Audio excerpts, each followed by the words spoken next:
Welcome to another episode of Stuck in My Mind podcast. I am your host, WIZE, and my next guest is a business growth expert, marketing strategist, and top sales consultant with over 43 years of experience. Welcome to the show, Ann Carden. Hello. Hello. Thank you so much for having me. The pleasure's all mine. 43 years of experience. Wow. Yeah, 13 in corporate and then 33 as an entrepreneur. 33 as an entrepreneur. Wow. Mm-hmm. That's amazing. And at this a long time. Wow. All right, so let's just jump right into it then. What inspired you to leave your corporate life and take the leap into entrepreneurship? Yeah, well, I think I've always been an entrepreneur, even from little. I think my first business, I was 7 or 8 years old, and I was selling to the neighborhood kids and I didn't know that's what I was doing at the time, entrepreneurship, but I went into corporate and I was in retail management. I was in business management for about 13 years. But after my kids were born, I did not want to be in that career. I wanted to be able to raise my kids. And that was my reason for leaving. But we struggled financially on one income and the opportunities just were not there. And I started looking for a way to make money. So that was when my first business started. Okay. So can you can you share how you managed to grow your first business globally? And this is during a time where there was no digital tools. Yeah, I had to do things the old-fashioned way. So I had a craft doll business at the time. Again, this was 34 years ago. And crafts were exploding across the country. I had no idea how to do what I was doing, but I said, I'm going to figure it out. This is the opportunity. And back then also, women didn't have the same opportunities for stay-at-home businesses and things like that. I just wanted to make some extra money, but that turned into a full-blown business. I was in stores all across the country. So there were craft stores all across the country. And so one of the things I did was I hooked up with a craft retailer, and they had multiple stores. And so I could invest into going into stores in different states and things like that. So that was one way.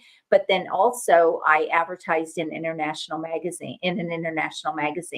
And that's how it became a global business. So I had to do things the old fashioned way, print magazines. And then that took it where I was shipping all over the world. Wow. Well, what do you think are the most common mistakes entrepreneurs are making in marketing right now? I think one of the biggest mistakes is just not really understanding how to have a strategic approach in their marketing. That would be the first thing, to really understand a strategy behind what you're doing. Most entrepreneurs are just throwing stuff out there. They're doing a lot of tactics. Oh, I think I'll be on Instagram. Oh, I think I'll be on LinkedIn. Oh, I think I'll do YouTube videos. But there's no strategic approach behind what they're doing. And so it only goes so far. And the other thing is, we're in a very different world now where people can find you multiple ways. And I teach people that you have to stack your marketing. So it used to be, even if I think back, 3 or 4 or 5 years ago, you could build a Facebook group and you could make a lot of money in a Facebook group, and you could build a multi-million-dollar business from a Facebook group. But as things get busier in the market and more people come into the market, those strategies, though they work, they're not the only thing. Like, you need to stack your marketing. You need multiple things that you're doing. It's definitely not like how you said 3-4 years ago, where it was probably easier than it is now to build a Facebook group. I'm sure you can still do it, but with time, like you said, with time and new things popping up and all these different things, it's not as easy as it was 3-4 years ago. Right. It's just not as lucrative. And so you need to have multiple ways that you're bringing in clients and not be dependent on one way. And the other side of that is, I think it's dangerous for people to do that too. I was right before COVID, somebody hacked my account, and I had built up a lot on Facebook, and I was shut down on Facebook. Now, fortunately, I was very dominant on LinkedIn. I had a YouTube channel. I had an email list. I had other ways. I had my podcast. I had other ways that was marketing my business. So it didn't though my business took a little bit of a hit, it didn't ultimately affect it because I knew how to go build my business. But for a lot of people, they're not really taught how to build a business, and they're seeing, oh, if I build a Facebook group and I learn how to market in that Facebook group, I'll know, I'll be able to build this. But what if something happens to that? Do you really know how to go network? Do you know how to speak on stages? Do you know how to be on podcasts? Like, there's so many ways to bring in clients and to grow your business. And if you're not savvy to the many different ways and you don't have multiple lines in the water, so to speak, I think you're really putting your business at risk. So how did you develop your expert in you branding method, and how can it help entrepreneurs? Yeah. So several years ago, when I came into the coaching space, about 14 years ago, when I sold my last two businesses, I decided I wanted to get into coaching. I had sold 5 previous businesses, and I came online. Well, I started investing in a lot of mentors. Okay, how do I build this coaching business? How do I do this? It's a different thing from what I had done before. And a lot of the strategies and things that I was taught were really just beneath what I felt like my skill set was. I was really I was taught to bring in kind of very low value clients who really couldn't even leverage my expertise. They weren't in a place to leverage my expertise. I also found that I wasn't feeling very fulfilled as a coach with a lot of the strategies and tactics and things I had been taught to grow my business. And I was really frustrated. And I was part of a business coaching organization who had a lot of resources and bells and whistles and things like that. But all the coaches, they had over 200 business coaches, and most of them were struggling to build their business.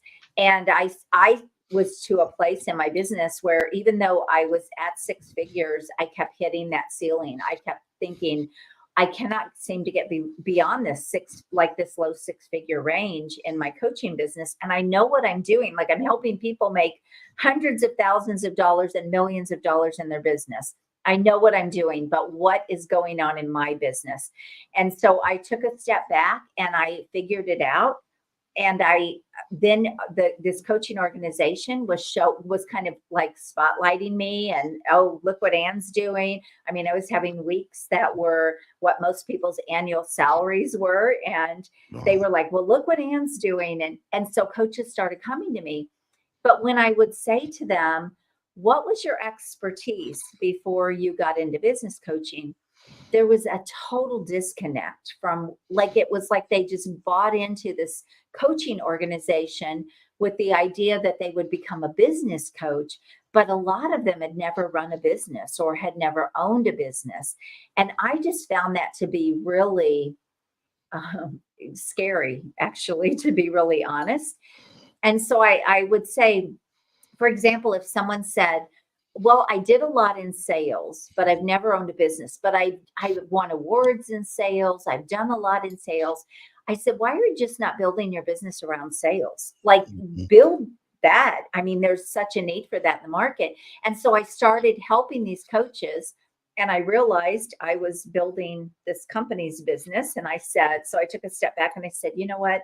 I'm going to start helping coaches, consultants, entrepreneurs build their business from their expertise, not go learn something, not try to figure out, okay, what can I build a business around? Use the skills, the assets, the experience you already have. That is your fastest path. And so that's where Expert in You was sort of born, and it just continues to expand and grow. Awesome. What are some of the key differences you see between marketing and selling in today's market versus 20 years ago? Well, it's a lot more difficult because there are a lot more platforms. It seems like something new is always popping up. The fundamentals of marketing, though, are the same. You have to speak the language of the people you're trying to attract, right? So all the fundamentals are the same. But I think the biggest factors in the market today is that you have to be doing more things, as we talked about before. But then also, people are smarter. They're more educated. They're already either pre-sold, they already have an idea, before they book on your calendar or come, whether or not they like you or they think you know what you're doing. And I think that that makes it a lot more difficult for people. So, as far as the sales piece, I think that you have to almost in your marketing pre sell customers and clients. I think that makes the sales process easier. But realize that people are savvy and they have access to a lot more today than they have in years past. And as a result of that, we have to sell differently. And that means we have to serve more than sell. And when you serve people and you show them how you can really help them with their needs or their problems or whatever that is, you have a much bigger opportunity to sell them. But you also have to stand out, and that's a big piece for people. You really have to build a brand that stands out.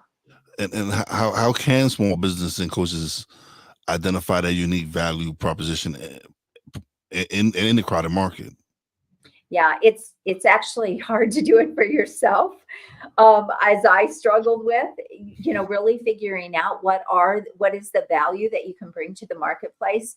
But one of the things that I tell people is don't just sell a piece of what you know. Your real value, like I help people bring in really premium high-end clients. I mean, clients that are sometimes hundreds of thousands of dollars a year. When you are putting together all of your expertise, all of your brilliance, and not just selling one little piece of it, you will be more valuable to the market because so many people out there are just selling a piece or they're taught to sell. Oh, what's the one thing? What's the one little piece? What's the one little problem you can solve? And they're leaving all of this expertise and experience out of what they're doing. And so then they don't really look different from other people. And they quite honestly aren't getting the clients that would pay them the most money. And they're not getting the clients for for all of the expertise that they can bring to that client. So I think that's a real problem out there in the industry. Okay. Well, okay. Can you just share, because you said you've sold 5 businesses. Mhm. Can you share what's the most important lesson you've learned from building and selling these businesses? Yes. So, oh gosh, there are so many lessons. But I think one of the main lessons I would say is you have to be in it to win it.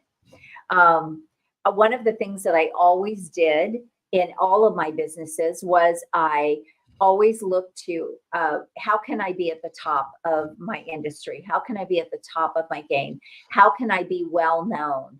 Always looking to sort of be at the top of the market and have excellence, run my business with excellence, do the very best that I can for my clients. And I always believed in a premium model. In fact, that was one of the things that I kind of, when I took a step back in my coaching business, I said, what have I done in my other businesses that I'm not doing in this one?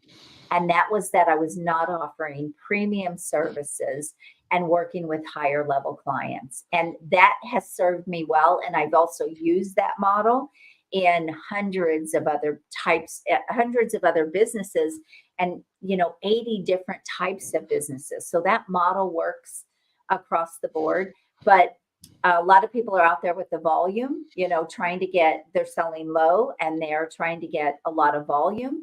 And I have a very different philosophy. I'm like, be the best, position yourself as the best, play at the top of your market. That's the blue ocean, in my opinion. So that's one of the things that has served me well that I learned all those years ago. And then as far as selling, you need to be able to have somewhat a turnkey business. The reason all of my businesses sold is because somebody could just walk in and take them over. It wasn't all dependent on me. I had to be the CEO of my business. I had to run my business and grow my business and be the driver of my business, but I didn't have to be doing everything. And I see a lot of entrepreneurs make that mistake as well. Okay. What inspired you to write your latest book, Expert in You, and what can readers expect to learn from the book? Yes.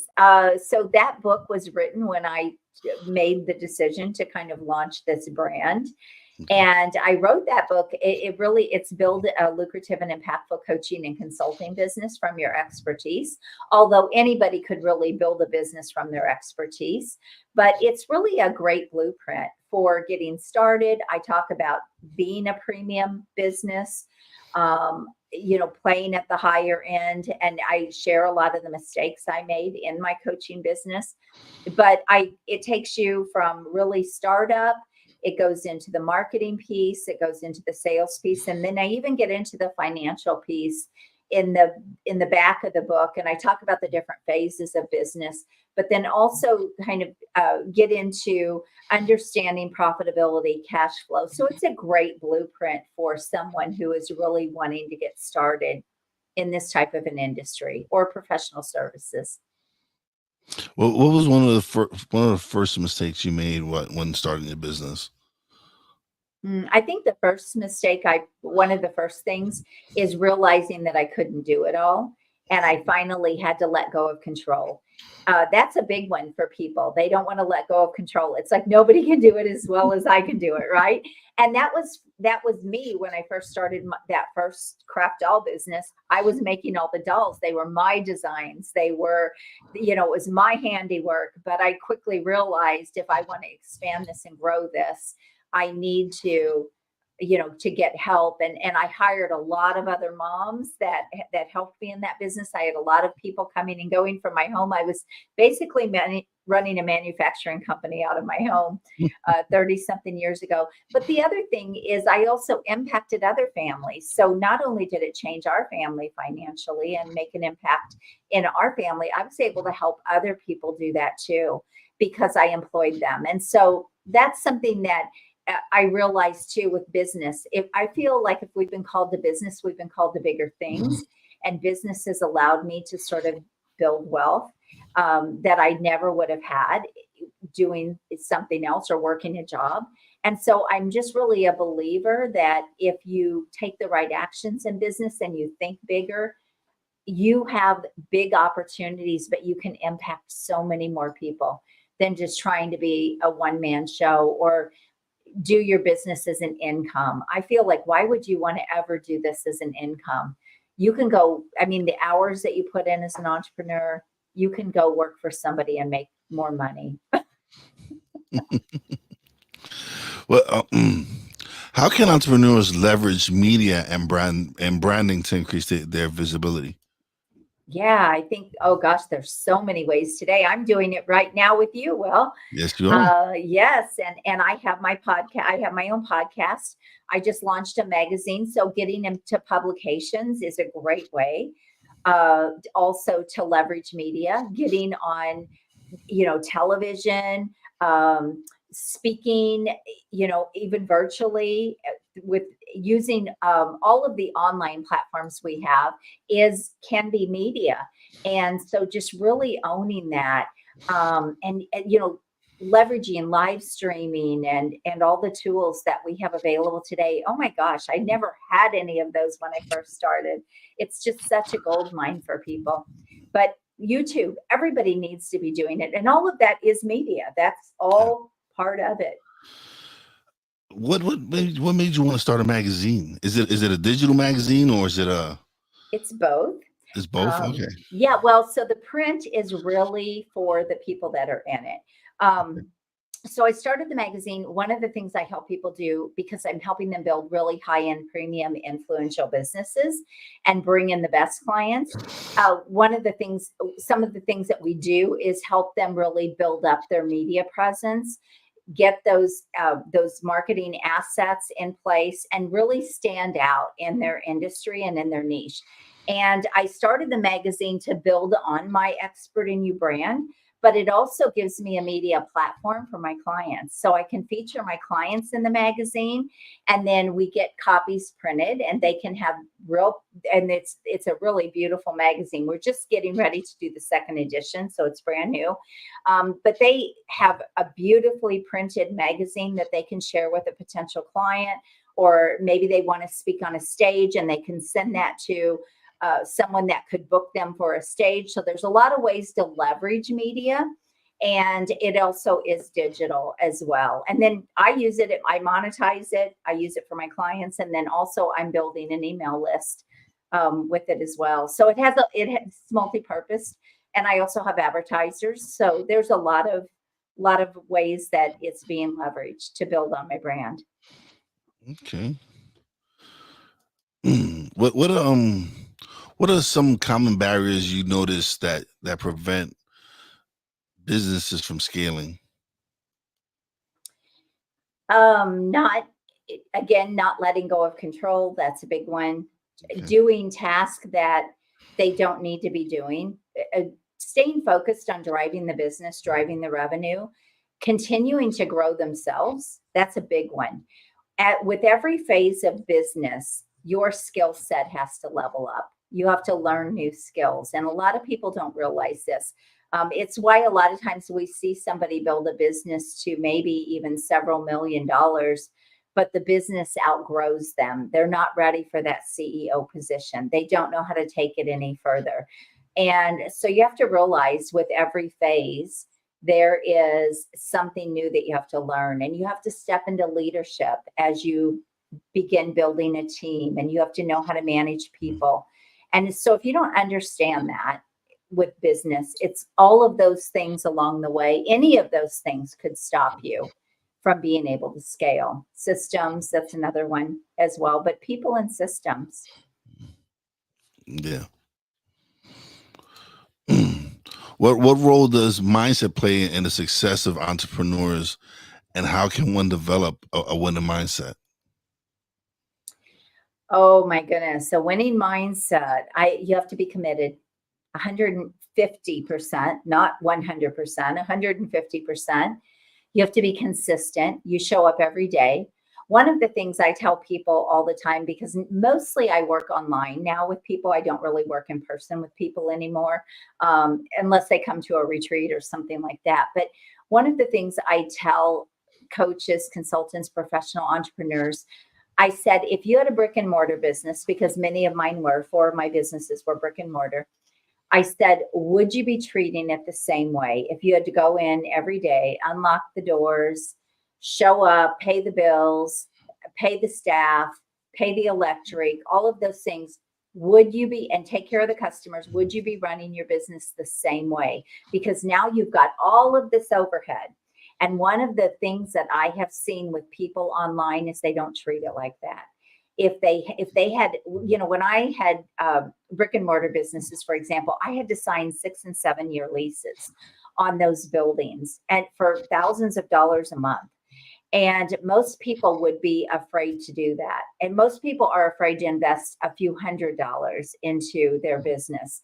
And so they really just don't understand that there's so much more to building a business. But if you're not going to show up and be consistent and give it everything that you have, you're not ready for it. That's pretty bold, right? Yeah.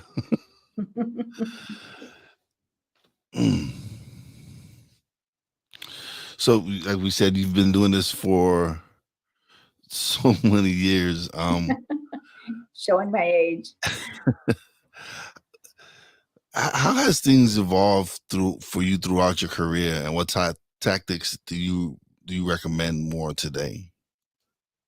Yeah, I think one of the things that I really see now that has to be done more than ever before is building an influential brand, building that online, being online Your presence. everywhere. Yeah. Yeah, I mean that's just non-negotiable anymore. Even 7 and 8 years ago, you could get away with maybe not having such a big online presence. If you had a website, it was fine, right?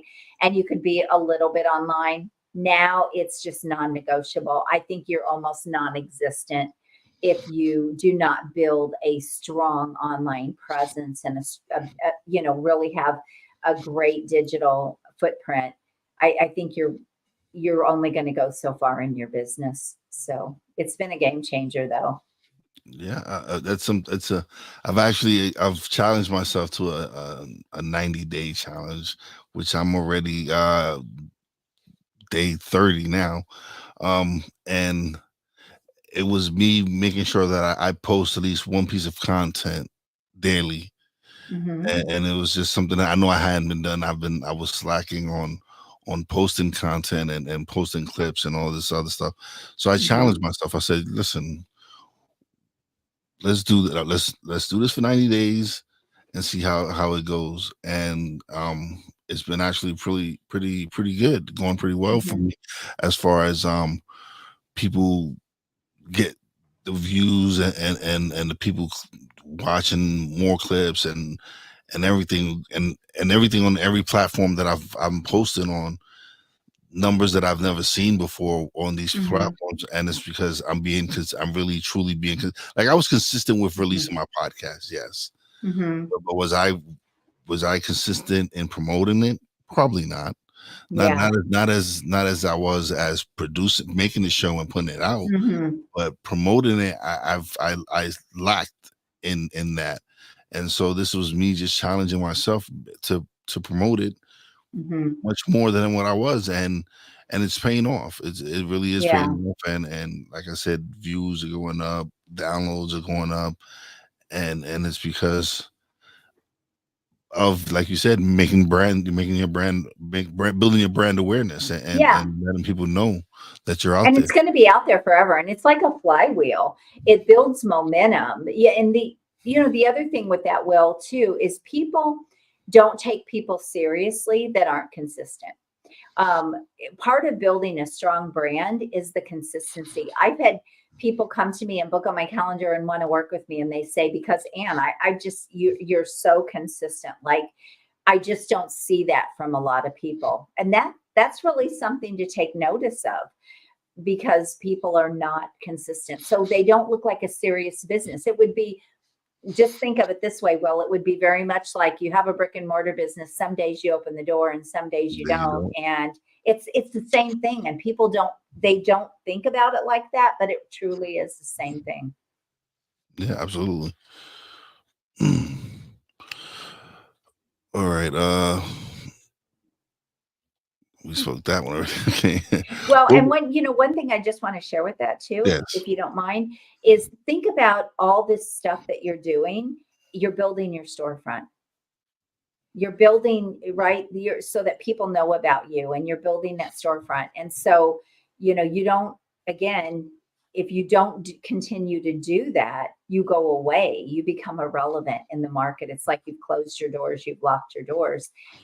So making that correlation, can help people be more consistent in what they're doing, and to not think that it's just a bunch of stuff they're doing and putting out there. Yeah. It's not just a bunch of noise. It is your storefront. Okay. Yeah, absolutely. Um.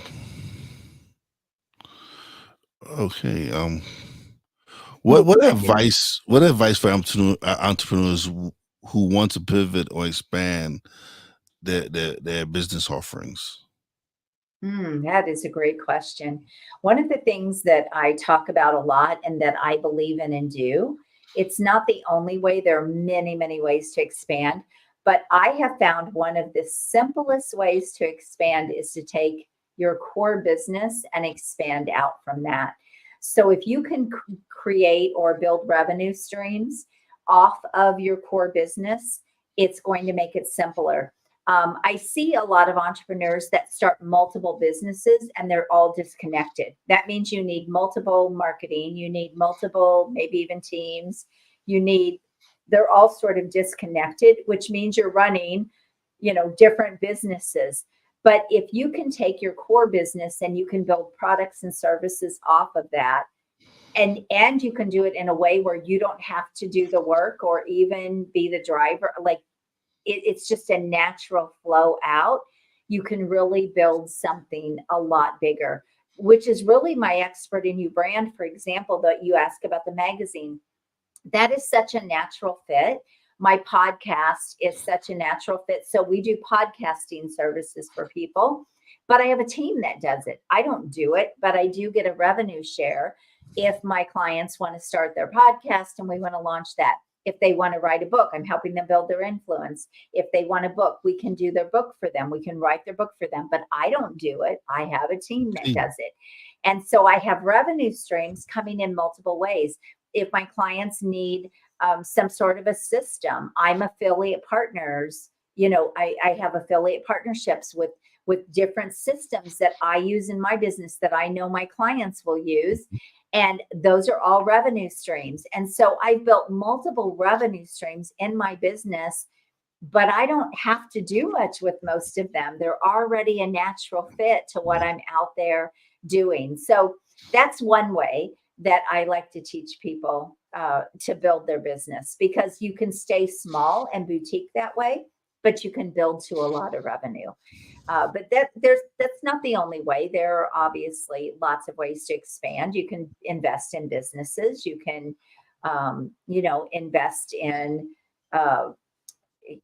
really investing in other businesses is another way, or just start up another arm of your business. I hope people do that. They might be running a marketing agency, for example, but now they want to offer consulting or advisory services where instead of being the doer, they're actually advising maybe marketing teams or bigger companies, and they want to start that consulting arm. And so that's another way to scale, but you don't, the profitability is high, but it is another arm of your business. So, but it's still a natural fit. If you don't want this, we've got this. If you don't want this, we've got this. So that's how I like to build. Okay, awesome. In your opinion, how important is networking and relationship building for business growth? It is very important. But I just want to say it's not the only thing. I Mhm. do see a lot of people make the mistake of thinking, for example, getting referrals in your business is not a marketing system. And a lot of people make that mistake. They don't know how to market their business. They're great relationship builders, but they're waiting on people to feed them business. Mhm. You can't grow like that. You don't have control like that. So I don't ever want to put the control of my business in someone else's hands. And so building relationships absolutely is important. You can partnership with people. There's so many ways to use relationships and to have those relationships work for you, but you still need marketing. You still need to understand, have marketing systems in place to consistently feed your business. Yeah, and you had mentioned earlier about affiliates and stuff like that. That's something that as podcasters, it's very important to build these relationships. Like I have an affiliate link through StreamYard. I have an Hmm. affiliate link through the app, the software we're using, Podmatch. We, you, Hmm. you and so I get, and I have an affiliate link through there, as well as Podmatch provides independent podcasters uh, with a percentage Hmm. whenever they interview certain guests. Um, there's other softwares. AppSumo is a website that I use frequently, and there's programs that I purchased from there that I've built an affiliate links for those as well. So there's Hmm. ways for you to generate income without Yes. you having to really do the work. It's just you sharing these links Hmm. and people think, oh, I'm not a great promoter. No, just share the links. Share. That's right. Especially if you're using the software, then people see that you're using this software and they're like, oh, I wonder what Hmm. he's using. Oh, there goes a link. Okay, all right. Right. So it's easy. It's been something that I've been using the last few years, where I've been able to generate some kind of income, Hmm. not crazy, but enough to where it helps pay support what I'm doing here with the podcast. Hmm. Well, and here's the thing, people are going to go get it anyway. So why not? I mean, Mhm. they're going to go find it anyway somewhere. Somebody is, so why not share it? I share all of those links with my clients and I tell them I'm an affiliate. You can use it or not use it, but why would they not? I mean, Mhm. I would always use somebody's affiliate link to help them out. So yeah, it's just so easy for us to in the marketplace today. It's so easy to make extra revenue and build on your business without having to be the doer of everything. Yeah, and like you said earlier, it's difficult to give up that control. So how does someone give up that control? How does someone really find it within themselves to be like, I need help. Let me let me go out and seek that help. Yeah. First of all, you have to really just know what you want or what you need. And you have to also, some of it you're going to kiss a few frogs right before you find the right person. Yeah. But I always say it comes down to you have to be a good leader, you have to be a good teacher. You have to make sure the idea is, and often, we say you want to replace yourself, right, with that person. But sometimes other people can bring more to the table in a certain area than you can. Hmm. So look for people that, one thing to do is look for people that can complement your strengths. So they fill in the gaps where you're not strong. I could not live without my executive assistant. She is such a godsend to me. I can throw her, so many things and she just takes care of them. But it took me a while to find her. But once you find someone like that, treat them right, um, do a good job with them, and also give them a little bit of freedom as well. Like I don't dictate her hours. I don't. She does things. I mean, she's super fast and she gets things done for me. But if she needs to take a couple of days off, she does. Treat people right and train them and hire right. That's all. Some of that's just a learning process. It just part of the journey. Okay, absolutely. Mm. What strategies do you recommend for coaches and consultants to attract those high value clients that they want? Yeah, you have to really position yourself like a high value premium coach or consultant. You also really have to understand the marketing side of it Okay. and the sales side of it, because it's all of it. It's everything from your offer, what you're selling, to the marketing piece. You have to play a higher marketing game. I call them high impact marketing strategies. You have to be more visible. You have to look like the authority. You have to look like the expert. You have to look like the go-to person. Those people, premium people, are looking for the best. They're not looking for the cheapest. And I Yeah. always say you have to look like the Lamborghini, not the cheap used car. If you look like the Lamborghini, you'll get the Lamborghini clients. If you look like the cheap used car, you're going to get the garage sale shoppers. So, and it sounds crazy, but that's really the truth of it. So, and then obviously you have to be good at what you do. You can't get the high end clients if you don't know what you're doing, or you're trying to figure it out, or because they know that, like, they understand, they've invested before, they know the signs, they know what to look for, they know the red flags. So you can't really pull the wool over people's eyes so much when you're talking about more premium, higher level clients. Okay. All right. Some okay. So you said just someone like myself, a podcaster. What would you suggest for me to do to help build up my brand? And should I do more public speaking? Should I go out and speak on stages? Well, what would you want to accomplish? So just building your brand, that's a great piece, but what's the end game for that? What would you be trying to do in your business? Because that's going to dictate the strategic approach that you Mhm. use. So if you don't have the strategy behind it, again, you can waste a lot of time and energy and even money. And this is the problem that a lot of people have, is they're just doing a lot of stuff, but it's not going anywhere. That's why a lot of people start podcasts and they stop them, because they don't have a strategy behind their podcast. So then it just becomes stuff that they're putting money into and time and effort. But if you say, you know what, I want to build this to be the top podcast for this niche, or for this, this specific area, and I want to get sponsors, or I want to monetize it and sell my own products. Like, what's your end game? So when I create a strategy for anyone, I say, what is your end game? What are you trying to do here? Because I can't help you put the right steps in place if I don't know what you're trying to do. What's your ultimate goal?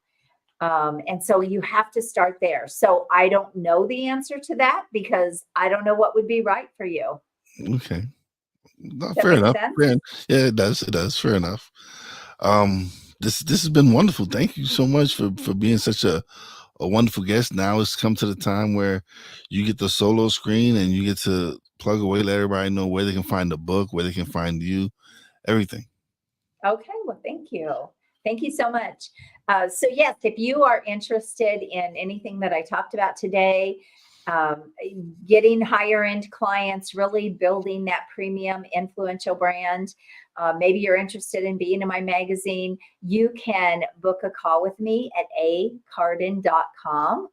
It's just A Carden, not Ann.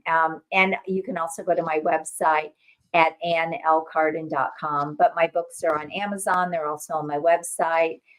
You can search me on social. You can search me on Google, and you'll have no trouble finding me. But hey, let's connect. I always love to connect with people and see what you're doing. And I do a lot of free trainings and things like that. I have a big YouTube channel and a podcast. So you'll have no trouble finding me or finding out about me. Thanks so much. Thank you. I actually subscribed to your channel today, so Cool. I'm looking forward to checking out the Thank videos. you. Hey, grab my magazine too. Go to expertinyoumagazine.com and Okay, I will. yeah, grab Definitely that will. magazine too. Oh well, thank you, greatly appreciate that. But thank you for being such a wonderful guest. Thank you. Anything I can do to help you promote your podcast or whatever, let me know. I would love to help you with that. Actually, Thank you. I'll put the YouTube channel and everything in the descriptions and everything. And when I release it on Great. audio, I'll make sure it's on there as well. Wonderful. Thanks. But no, thank you. This was very informative and very helpful. Thank you. I greatly appreciate you stopping by and sharing your knowledge with us. Well, you are so welcome. Thanks for having me. But don't leave just yet. Let me close out the Okay. show and then we'll chat a little bit off the air. But thank you once again for being such a wonderful guest, and I greatly appreciate you. Thank you. All right, another episode is in the books. I greatly appreciate everybody who tuned in. If you catch the episode live, thank you for tuning in. If you're catching the replay, thank you as well. Please, if you haven't subscribed, subscribe, hit the notification bell, share it. I'm just so happy that been able to do this for 4 years and we're just growing and growing, and I really do greatly appreciate everybody out there who supports the show, and as always, big shout out to my Real Wise fam, to the boss lady. Great, thank you for everything you do. And as always, a big shout out to all the essential workers out there. God bless y'all. Be safe. You know how your boy Wise does it. Peace out.